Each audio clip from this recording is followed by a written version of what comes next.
2026 சட்டமன்ற தேர்தலில் கடந்த முறையோட அதிக சீட்டுகளை பெறணும், அதிகாரத்திலேயும் பங்கு வேணும் அப்படின்னு தொடர்ந்து வலியுறுத்தி வராங்க. இது எல்லோருக்கும் உள்ள அவா, அது வந்து கட்சியுடைய தலைமை முடிவு. விசிக என்ன சொல்லுதுன்னா, காங்கிரஸோட அதிக சீட்டுகள் எங்களுக்கு வேணும்னு விசிக தலைவர்கள் தொடர்ந்து பேசிட்டு இருக்காங்க. இல்ல, இப்போ எல்லாம் ஒரு மாநில கட்சிகள்லாம் இங்க கேட்கலாம், உரிமைகளை பேசலாம், தப்பு கிடையாது. ஆனா எங்களுக்கு வந்து அதில் அகில இந்திய தலைமை வழிகாட்டுதல் இருக்கு. ஏஐசிசி தான் இங்க ஹெட் குவார்டர். அவங்க முடிவு பண்ணுவாங்க என்ன பேசணும், எப்ப பேசணும், எப்படி பேசணும். அவங்க வழிகாட்டுதலோட நாங்க தலைமையிட்டு பேசணும். நாங்க முதலமைச்சர் வரவேற்றால் நீங்கள் வந்து வரவேற்பீங்களான்னு எங்களுக்கு கேட்கிறாங்க. முதலமைச்சர் முடிவு எடுத்துட்ட பேர் அவர் தான் கூட்டணி கட்சி தலைவர். நாங்க வரவேற்றானே ஆகணும்னு சொன்னா உடனே என்ன கேப்ஷன் போடுறீங்க? காங்கிரஸ் பேர் இயக்கம் கூட்டணிக்கு இந்த கட்சியை கூப்பிடுது, அந்த கட்சியை கூப்பிடுதுன்னா அது எங்க வேலை இல்லை. அது வந்து திராவிட முன்னேற்ற கழகத்தின் தலைவர் தான் இந்தியா கூட்டணியோட தலைவரா இருக்காரு. அவருக்கு தீர்மானிக்கணும். அப்படியே அகில இந்திய தலைமை வந்து இதை பத்தி முடிவு பண்ணுவாங்க. அது முழுக்கங்க ஒரு 80 வயது 87 வயதை கடந்த ஒரு பிற்படுத்தப்பட்ட மக்களின் ஒரு மிகப்பெரிய தலைவர், ஒரு ஆளுமை. அவரு கூட நான் 40 ஆண்டுகளா தொடர்பு இருக்கேன். சின்ன வயசுல இருந்து அவர் கூட பணியாற்றி இருக்கேன். எங்க கிராமத்துக்கு தான் அவரை கூட்டி போயிருக்கோம். இந்த உறவு என்பது நீண்ட நெடிய கால உறவு. நான் அவரை பேசினது நான் அரசியலுக்காக பேசல. அவரும் என்கிட்ட அரசியல் எதுவுமே பேசல.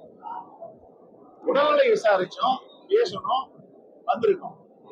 ஆனா அவரை சந்திச்சதே தவறுன்னு சில பேர் பேசுறாங்க. எவ்வளவு பெரிய வன்மம் அது!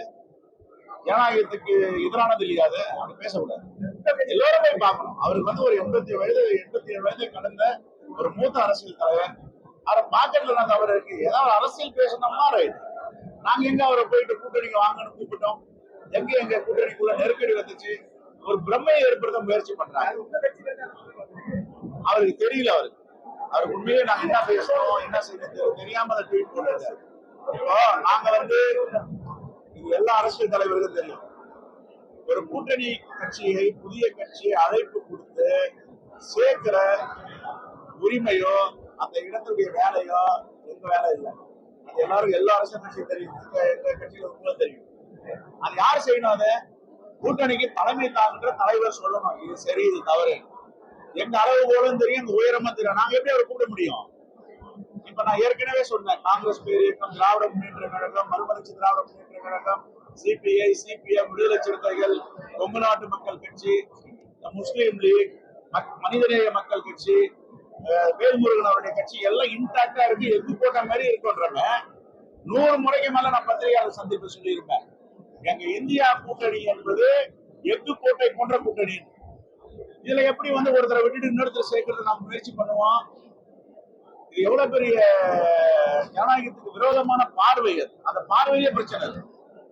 நாங்க அது மாதிரி எங்கேயாவது பத்திரிகையாளர் சந்திப்புல இல்ல நாங்க கூப்பிட போறோம், எங்க மேலிடம் சொல்லி இருக்கு, இல்ல திமுக சொல்லி இருக்குன்னா அந்த விவாத பொருளா மாத்தலாம். அது மாதிரி எந்த இடத்துல நாங்க கூப்பிடலையே. ஜூன் மாதம் 3ஆம் தேதி முத்தமிழர் கலைஞர் பிறந்த நாள்ல கேட்கிறாங்க.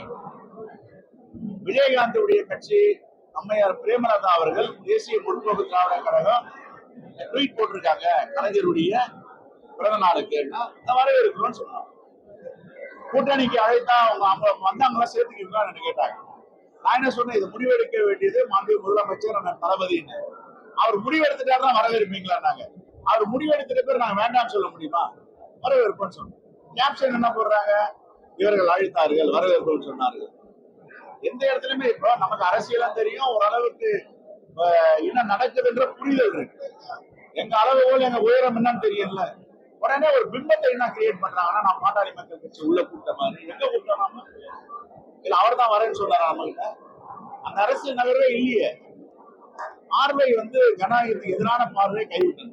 ஒரு முறைக்கு 2 முறை கேட்கணும், விசாரிக்கலாம் என்ன நடந்தது. உடனே கையில போன் ஏதாவது செய்தி வச்சிடலாமா? நாய் இருக்குன்னு பேசுற முடியுமா? இதெல்லாம் ஜனநாயகத்துக்கு எதிரான போக்கு. இதெல்லாம் RSS செய்வாங்க, பிஜேபி செய்வாங்க.